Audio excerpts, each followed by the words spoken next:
The Alliant Energy Center was the place to be on Saturday night, January 23rd in Madison for roller derby fans of all ages who packed the stands and seats for a rare triple-header event. In addition to the hard-hitting action of the Mad Rollin' Dolls, fans were first treated to a bonus bout as the Barbed Wire Betties of DeKalb, Illinois took on MRD's own recreational team, the Mad Wreckin' Dolls. The Wreckers jumped out to an early lead with jams by Pokey Doll and Jenny Knoxville, but then the Betties blockers tightened up, freeing jammers Skeleton Keys and Showdown while holding the Wreckers scoreless for 5 jams. 10 minutes into the game, the Betties were up by 30 points, 43-13. The Wreckers' offense got into a rhythm with multiple pass scoring jams from Cal Fire Warrior and Urgent Scare, but defensively had a hard time keeping the Betties off the board. They were finally able to find their groove defensively with just under 11 minutes left in the half, initiating a comeback by the Wreckers. For the next 7 minutes, the Wreckers outscored the Betties 43-18, bringing them to within 21 points of the visitors. Just as the Wreckers were closing in, looking to end the half with some momentum, Betties jammer Soon Amy reeled off 14 of her game-high 88 points in the final jam of the half. The Betties headed into the locker rooms ahead, 126-92. Former Quad Squad skater Jenny Knoxville got the Wreckers back into the groove by getting lead on 2 of the first 3 jams of the second period, scoring a total of 18 of her team-high 39 points. Blockers June Hatchett, Tujans, and Hal Woods were able to open holes for their jammers to keep it close.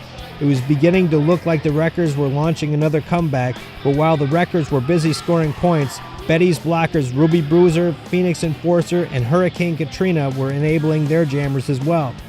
The two teams spent the second half trading lead jammer statuses. Jammer penalties were minimal, keeping the Barbed Wire Betties from substantially adding to their lead and the Wreckers from climbing out of the shallow hole that they were in. The last 10 minutes of the game were a virtual stalemate, with neither team able to pull away or close the gap. In the end, the visiting Betties endured and won 230-191. Both teams fresh off wins in the first bouts of the season, the Quad Squad and the Vaudeville Vixens squared off in the next game of the evening to see who would continue their winning streak. Quad Squad wasted no time in establishing dominance over their opponent. Kentucky Fried Carnage, Wendy You Wanna Die, and Guacamole harassed Vixen jammer Shantastic McAwesome, while Thrill Show grabbed 24 of her game-high 87 points for the Quad Squad. A big hit by Vixen blocker Montana Slamma sprung Darling Nikki for 14 points on the very next jam to narrow the score to 28-17 in favor of Team Green. By the next jam, the Vixens were within 1 point, but then failed to put a single mark on the scoreboard for the following 13 minutes. Thrill Show, along with teammates Hammer Abby, Sequin Destroyer, and KY Julie, poured the points on as their blockers opened the floodgates during that stretch, pulling out to a 120-31 lead. During the next 8 minutes of the half, the Vixens were able to gain lead jammer status consistently, but were unable to put much of a dent in the deficit. They outscored the Quad Squad 33-15 in that time frame, but going into halftime, they knew that they had their work cut out for them. The half ended with Team Green leading 135-64. The Vaudeville Vixens continued their scoring momentum into the second half, doing it while many of their blockers were serving penalties. Jammer Black Velvet fought through the pack for 18 points with the aid of only one blocker. Later in the period, Darling Nikki also got lead jam with only one blocker. Despite valiant efforts by Vixen jammers, the consistent holes in their defense kept them from gaining on Quad Squad, who led 202-100 by 13 minutes into the second half. As the clock wound down, though, both teams played outstanding defense, holding their opponents scoreless for 4 jams in the last 6 minutes of the game. In the end, Quad Squad prevailed 245-124. The exhibit hall was still packed to the gills for the third bout of the night as the Reservoir Dolls took on the Unholy Rollers. The Skate Crime Syndicate struck hard and fast behind precise, hard-hitting offensive blocking from the Heat and harassing defense by Quality Wild, Full Frontal Judity, and Lip Smacker.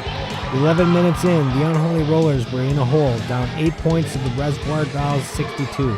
Gertrude Awakening finally got the Unholies rolling offensively, scoring 13 of her team-high 37 points, but on the ensuing jam, Resdal jammer Blitz Siren hustled for 21 points to further widen the deficit.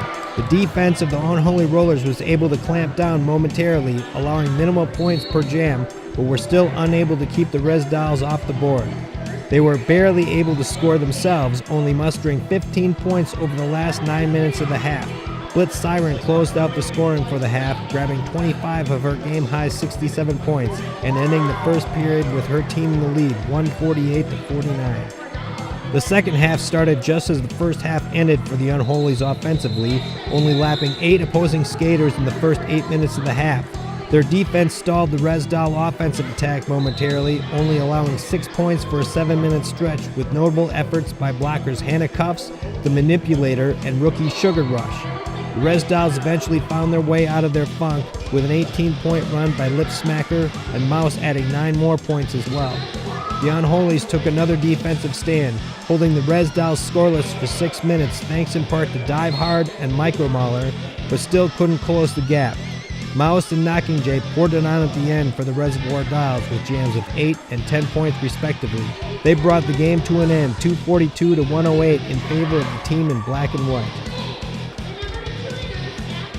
Next bout, Saturday, February 20th at 6 p.m., Lion Energy Center Exhibition Hall. Be sure to get your tickets ahead of time, as these games will be played in a single exhibition hall and will sell out.